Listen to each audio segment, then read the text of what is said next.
एक बार अगर knee replacement का प्रोसीजर कराया, किसी कारणवश अगर आपको इन्फेक्शन होता है, तो आपको कन्फ्यूज़न रहता है कि क्या मेरा दूसरी बार ऑपरेशन हो पाएगा?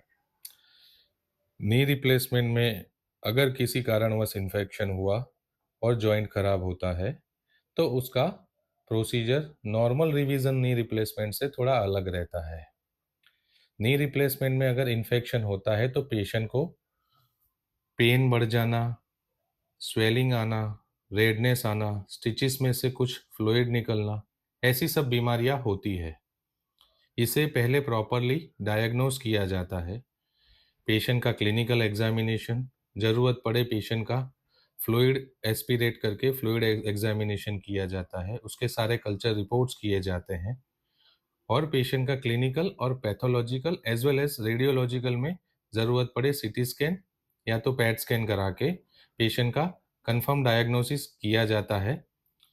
अगर पेशेंट के जॉइंट में इन्फेक्शन दिखता है, तो वो कौन से स्टेज में इन्फेक्शन हुआ है, उस पे डिपेंड करता है कि उसका फर्दर ट्रीटमेंट क्या रहता है। इसमें 3 टाइप के इन्फेक्शन होता है। एक एक्यूट इन्फेक्शन होता है, जो इमीडिएट ऑपरेशन के इनिशियल वीक्स में किया होता है। जो डिलेड इन्फेक्शन होता है, वो एक्यूट के बाद का मतलब इनिशियल 2 वीक्स के बाद का जो इन्फेक्शन इनिशियल 1 या डेढ़ महीने में या 2 महीने में होता है, उसे डिलेड इन्फेक्शन कहते हैं। और थर्ड होता है लेट इन्फेक्शन, जो नॉर्मली 3, 4 या 6 महीने के बाद होता है और वो या तो साल, 2 साल, 3 साल के बाद हो सकता है।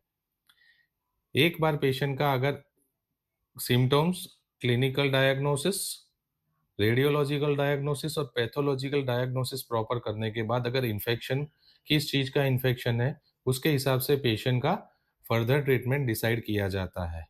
इसमें अगर पेशेंट का अर्ली इन्फेक्शन है, तो उसमें पेशेंट को प्रॉपरली रीऑपरेट तो करना ही पड़ता है।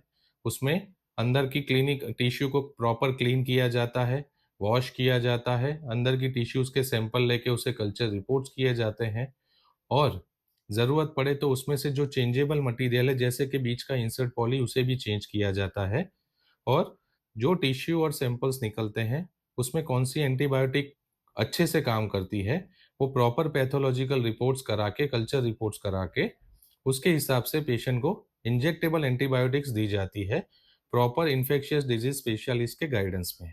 और रेगुलर टाइटर किया जाता है ब्लड रिपोर्ट्स का और क्लिनिकल एग्ज़ामिनेशन का। नॉर्मली, अर्ली और डिलेड इन्फेक्शंस में थॉरो डेब्राइटमेंट और पॉली एक्सचेंज करने के और प्रॉपर एंटीबायोटिक का कोर्स करने से और एक्सपर्ट गाइडेंस से उसे बहुत हद तक बाहर निकला जा सकता है।